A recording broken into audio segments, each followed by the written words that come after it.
Fala pessoal, aqui é o professor Júlio Rodrigues, professor de Filosofia, trazendo para vocês mais uma reflexão para ampliar essa nossa capacidade, seja para o vestibular, seja para o Enem, seja para o próprio ensino médio. Para quê? Para criar reflexões a partir da construção da história filosófica. Vamos lá.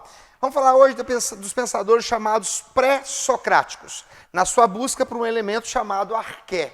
Ok? Por que pré-socráticos? Porque justamente o próprio nome já diz, né? Eles vêm antes do pensamento de Sócrates, que era considerado o maior pensador da Idade Antiga. Tá? Os pré-socráticos, eles tinham duas características, eram naturalistas e eram também cosmológicos. Ser naturalista significa o quê? Que se baseavam na questão da physis. Né? Posteriormente, a palavra physiqueia vai gerar a ciência física que nós estudamos hoje. Aqui está dizendo ainda do mundo concreto. Cosmológico diz respeito ao estudo daquilo que é a ordem. Né? Lá na mitologia, o grego já dizia, o caos era tão absoluto que dele nasceu a própria ordem. Então, o Hesíodo na Teogonia diz, do caos nasceu a ordem. E é esta ordem que os pós-socráticos estão estudando. Percebam, eles são posteriores ao século VI a.C. Justamente por isso, eles vão estabelecendo um novo modelo de entendimento da realidade. Um modelo sustentado pela filosofia. Pois bem, o que vai acontecer? Quando eu reúno aqui essa ideia dos naturalistas e dos cosmológicos, eu vou gerar justamente a arqué.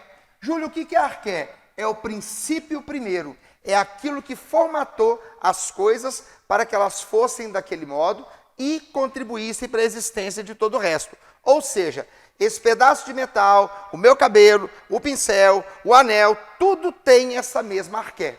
Então você vai ter uma série de pensadores tentando criar essa ideia. Detalhe importante, a arqué é o princípio mais inédito, mas ela é necessariamente concreta, natural e única, pelo menos em princípio. Daqui a pouco isso vai mudar. Detalhe importante, meu professor falava, pensadores pré-socráticos ficam dependentes de Sócrates, seriam mais pensadores originários, porque eles foram os primeiros a pensar essa construção de mediação.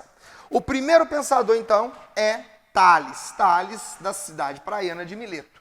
Tales, então, olha para a realidade e diz, olha, o princípio de tudo que existe não é outro senão a própria água. Mas não é a água H2O, é o princípio de fluidez. Ele diz, se você arranca um galho de uma árvore, o galho fica úmido na ponta de onde você arrancou e fica também na árvore onde ele foi arrancado. Se você o deixar num canto, ele vai secar até virar pó, porque ele não tem umidade, ele não tem essa condição da fluidez, por isso ele morre. O próprio ser humano, se ele não beber água, em 3 dias ele vai morrer. Correto? Qual que é o detalhe importante? É a condição que o sujeito vai ter por essa perspectiva da própria morte. Então, o Tales está dizendo o quê? É a água que faz com que nós tenhamos essa capacidade. Gente, ele não tinha computador, ele não tinha biblioteca, ele tinha a observação. Esse que é o detalhe mais importante. Um discípulo dele, chamado Anaxímenes, fala que necessariamente, então, o princípio não é a água, mas é o ar. Ele diz para o Tales, a pessoa fica 3 dias sem beber água, beleza. Quantos dias você fica sem respirar o ar? Ele falou, minutos. Ele falou, pois é, tá vendo? Então o ar é mais essencial. Perceba, gente, eles estão trabalhando essas ideias a partir das observações que eles têm da própria natureza. Tá? Esse pensador aqui, chamado Heráclito, ele não era da cidade de Mileto, mas ele fazia parte desse pensamento. Então ele disse que o princípio de tudo é o movimento. Tudo se move. Ao se mover, nasce, cresce e morre. Então ele escolhe o fogo como sendo esse princípio que simboliza este movimento. A frase mais famosa dele é, nenhum homem entra no mesmo rio 2 vezes. Por quê? O rio passa e posteriormente os discípulos dele completaram. A pessoa muda. Então você nunca tem a mesma modalidade na sua própria construção. Nós estamos em constante transformação. Ok? Muito bem.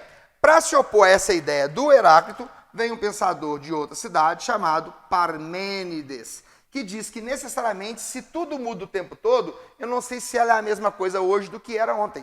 Então ele propõe que o princípio seria o quê? A imobilidade. Por que a imobilidade? Porque tudo precisa ter uma identidade. Ok? Para poder fechar a nossa basezinha aqui, para vocês terem uma ideia boa, mais 3 pensadores. Pitágoras, que vocês amam tanto lá da matemática, dizia que o princípio de tudo eram os números. Ele achava que os números eram seres existentes. Tá? O Demócrito, junto com o Empédocles, acaba criando um grupo de fisicalistas, que começa a dizer que o princípio é o átomo. Só que não é o átomo de Albert Einstein.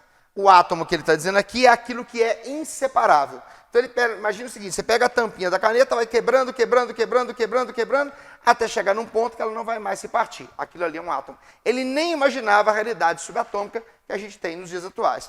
E, por fim, mais ou menos importante, Empédocles, que vai dizer que o princípio é a terra, a água, o fogo e o ar. Quem já assistiu a lenda de Aang, Avatar, a lenda de Aang, os 4 elementos.